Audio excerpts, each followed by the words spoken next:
Good morning, Sat Sri Akal and Adab. This is your President Raghavinder Das of All India Cantonment Bungalow Owners Association. I am in continuation with the SK Patil Committee report, which has been tabled in 2019. It talks, in my pre-video, I had just talked of the old grant and the differentiation between the GGO 1836.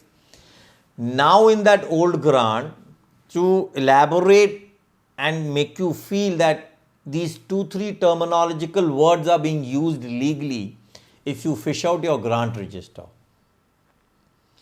Now there are two words which generally the department uses for us. One is that old grant, that is the major word, and if you subdivide the word called old grant, there were grants, either we were called fee simple grants, and even in today your GLR it is written that we are holder of occupancy rights.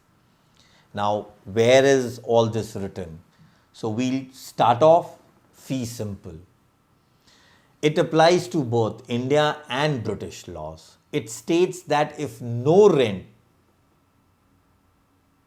could be in the form of revenue to be levied on us, has been charged on the land concerned from the year 1798, then the title is to vest with the possessor. Old grants have never been charged till 1880.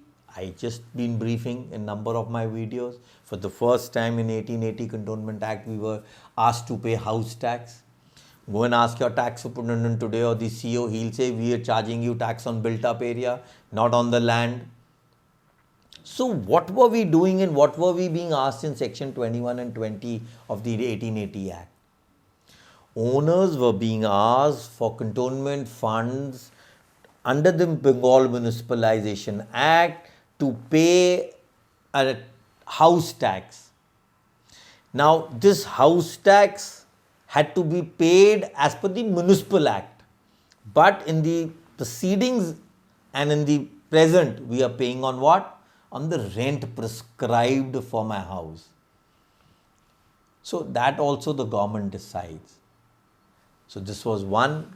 Second was the system called the holder of occupancy or occupancy tenancy, which prevailed in whole of the 4 presidencies, or I will call it whether Punjab, whether Bengal, Madras or Bombay.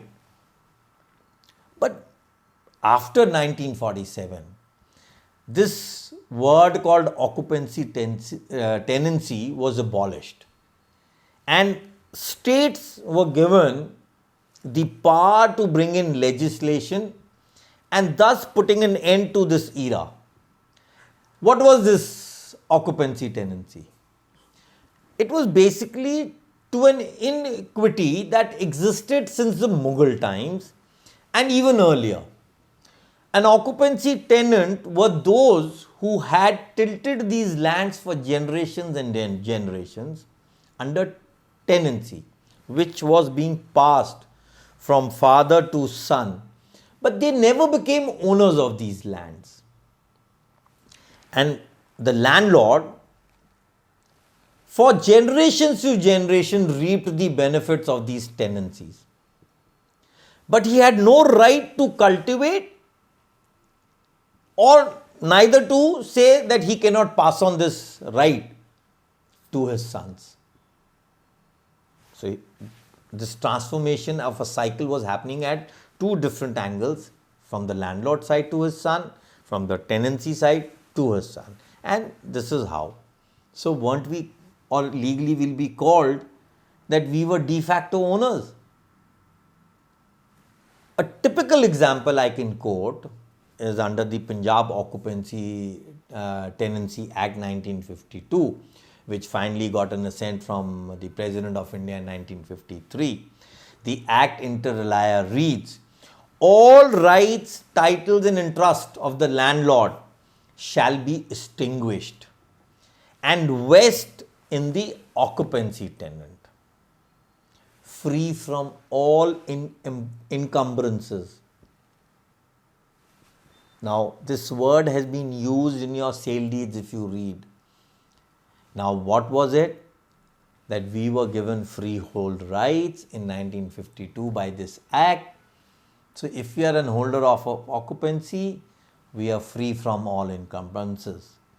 It shows how old grants have been described in title deeds, and such owners who are owning these properties from the 18th to 19th century, it's ample clear that these are freehold properties. So friends, for Punjab Act, I have only spoken, but this enactment was in other states also.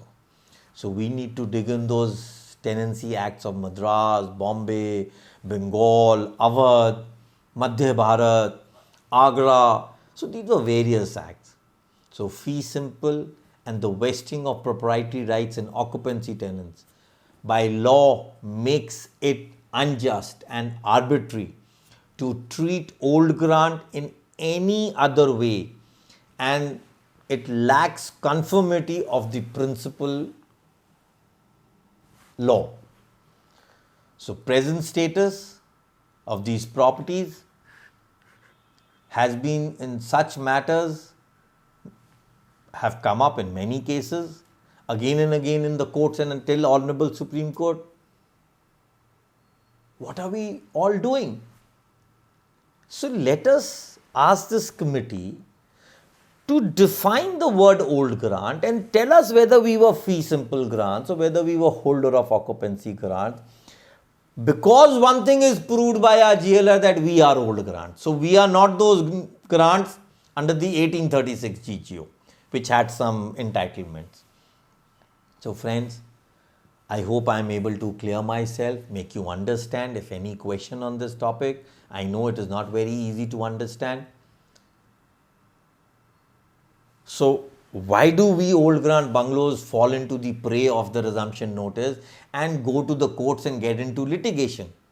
Why can't we ask these committees and these representations to these parliamentary committees that please wake up? We cannot spend so much of money. The government cannot spend so much of time and energy and resources on court litigations.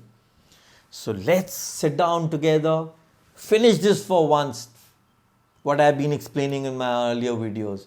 Let's talk to our local MPs, show them my videos, or understand them and explain them in verbal. Friends, we are just 3,000 OGBs now. Do we all want to die with the passage of time on an individual stick? Or do we want to unite and fight it out? I bet not an inch the government will be able to take.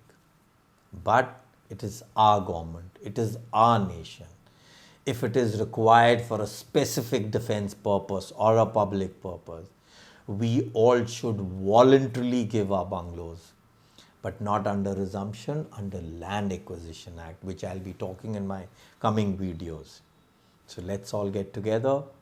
We are old grants. I think now I'm able to prove it more better. Now you'll understand why I've been talking this terminology in all my videos.